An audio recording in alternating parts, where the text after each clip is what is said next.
किसान की कोई सुध नहीं ले रहे हैं, उनका हमारे हक में आना चाहिए, हमारे साथ बैठना चाहिए, तब तो किसान हित है, वरना नहीं है। अरे पंजाब में सुप्रीम कोर्ट ने सेंटर का पद त्याग दिया, क्यों है, ये क्यों नौबत आई है?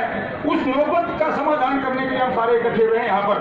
तो साथियों, यहाँ अभी प्रोग्राम शुरू करके 2-2:30 बजे तक सारे वक्त अपनी बात रखेंगे, आपने शांति से सुननी है, और उसके बाद जो आज का विशेष प्रोग्राम। बहुत बहुत धन्यवाद। सारा गीत तो हमारा तो समझ में आवा घाट है, हमारा तो एक गीत समझ में आता जो भगत सिंह आगे गा था कि पगड़ी संभाल देता, पगड़ी संभाल होए, तेरा लुट गया माल होए। और ये चंडीगढ़ जाके लुका है। सभी मेरे किसान बुजुर्गों और नौजवान साथियों, आज जितना भी किसान आया है इस सरकार का दुखी किया हुआ है, और इस सरकार को हम बार बार चेतावनी देते हैं, या तो ये करता हूँ, ये कर दूंगा, वो कर दूंगा। अब किसानों का दर्द उसके समझ में नहीं आ रहा, उसका कुर्सी प्यारी है, पैसा प्यारा है, ट्रैक्टर की गद्दी में बैठ गया वो। पहले बड़े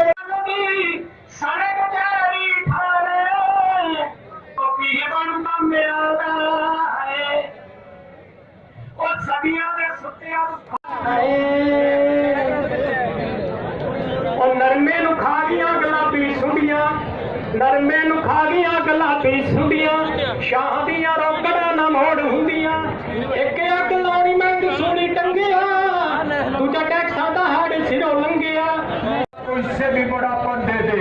आप लोकसभा में बोला करते थे, हमें उम्मीद जगी थी कि एक हरियाणा का लड़का शायद भविष्य में इस देश का मुखिया बनेगा, लेकिन आपने तो सारी भावनाओं पर, किसानों के जज्बातों पर, किसानों की आस्था पर आपके, और इस मुख्यमंत्री ने 6 साल में 2 लाख करोड़ को क्रॉस कर दिया।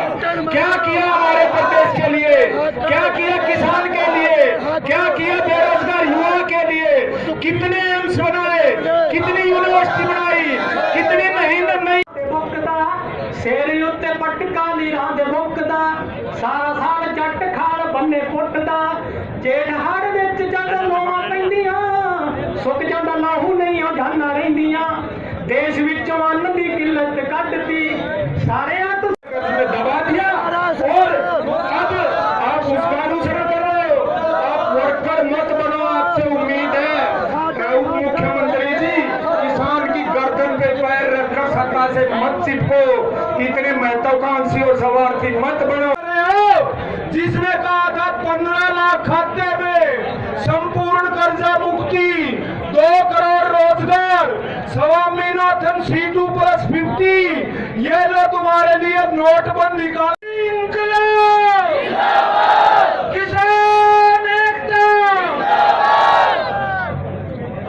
किसान साथियों, आज हम आज हरियाणा के कोने कोने से किसान यहाँ सरसा पहुँच रहा है, जो चौधरी देवीलाल की कर्म भूमि रही है, जन्मभूमि रही है, सिर्फ एक सवाल पूछने के लिए, किसान चाहिए या कुर्सी चाहिए। चौधरी दुष्यंत चौटाला, रणजीत सिंह जी, जो कि आज बीजेपी की गोदी में बैठे हुए इनकी सत्ता का सुख भोग रहे हैं, इनसे पूछ रहे हैं कि जहां देश का एक भी किसान संगठन, देश का एक भी किसान नेता जब इन कानूनों के समर्थन में खड़ा नहीं है, तो आप चौधरी देवीलाल के वंशज, उनकी राजनीतिक विरासत का वारिस होने का दावा करने वाले लोग, आप इन कानूनों के हक में क्यों खड़े हैं?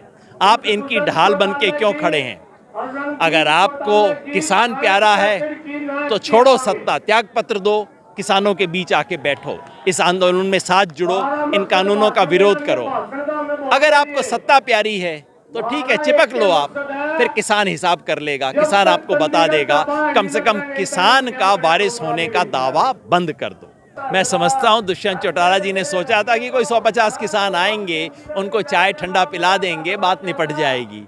जब उन्हें पता लगा पूरे हरियाणा का किसान आ रहा है, जब उन्होंने हमारे 10 सवाल पढ़े जो कि हमने मीडिया में एक दिन पहले ही रिलीज़ कर दिए थे, जब उन्हें समझ आया कि सवालों का जवाब नहीं है और किसान सचमुच आ रहा है, तो जवाब देने के बजाय चंडीगढ़ भाग लिए, घर के बाहर पुलिस और बैरियर खड़ा कर दिए।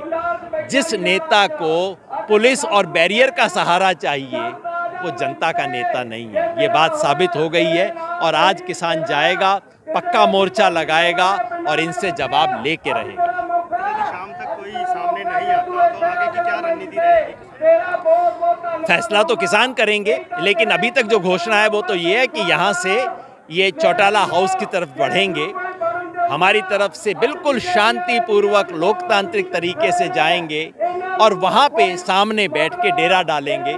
जैसे पंजाब के किसानों ने प्रकाश सिंह बादल के घर के सामने डेरा डाला था, उसी तरह से हरियाणा के किसान दुष्यंत चौटाला के घर पे डेरा डालेंगे और उनसे वो सवाल पूछेंगे, कुर्सी या किसान, जवाब दो। देखो जी, त्यागा तो बादलों ने नहीं, वो तो किसान ने टांग खींच के इनको कुर्सी से उतार दिया। तो जैसे पंजाब के किसान ने पहली विकेट ले ली, अब हरियाणा के किसान को लगता है कि दूसरे ओवर में दूसरी विकेट मैं भी लूँगा। तो अब हरियाणा का किसान भी इनकी टांग खींच रहा है। त्याग तो करते नहीं जी, त्याग ही अगर करते तो हिंदुस्तान का किसान कहाँ का कहाँ पहुँच चुका होता। तो त्याग तो नहीं, अब इनकी टांग घसीट के इनको कुर्सी से उतारना पड़ेगा। पंजाब के किसान ने हासिल कर लिया, अब हरियाणा के किसान की बारी है। ये जो 3 बिल हैं, इनका सच्चा नाम क्या होना चाहिए मैं आपको बता देता हूँ। पहले बिल का नाम होना चाहिए जमाखोरी कालाबाजारी खोलो कानून। जमाखोरी कालाबाजारी से किसान को क्या फायदा होगा? व्यापारी को तो फायदा होगा। दूसरा बिल है कॉन्ट्रैक्ट फार्मिंग का, इसे कहना चाहिए बंधुआ किसान कानून। पंजाब का किसान देख चुका है, किसान बंधक हो जाता है, रेट ज़्यादा होता है तो कंपनी डंडे से उनसे फसल खरीद लेती है, रेट गिर जाए तो कंपनी कहती है तुम्हारा तो माल ही अच्छा नहीं है। तीसरा कानून जो एपीएमसी बाईपास का है, उसे कहना चाहिए मंडी तोड़ो एमएसपी छोड़ो कानून। अगर ये हुआ तो पिछले 50-60 साल में जो एक छप्पर सा किसान के सर पे लगा है, छप्पर टूटा हुआ है, लीक भी करता है। अब मोदी जी कहते हैं देख तेरा तो छप्पर लीक कर रहा है, तेरा तो छप्पर टूटा हुआ है, तो वो कहते हैं मैं तेरे सर से छप्पर ही हटा देता हूँ, तेरे को नीला आकाश दिखेगा, रात को तारे दिखाई दिया करेंगे, तू तो आज़ाद हो गया। किसान कहता है ना भाई, ये आज़ादी मुझे नहीं चाहिए। यही दिक्कत है और किसान को डर है कि मंडी व्यवस्था और एमएसपी का जो कच्चा टूटा अरेंजमेंट आज उसके पास था, 4 पैसे मिल जाते थे, बच्चों का गुजारा कर लेता था, वो भी हाथ से चला जाएगा। इस डर से सशंकित किसान आज खड़ा हो रहा है, अपने भविष्य, अपने बच्चों के भविष्य की लड़ाई लड़ रहा है।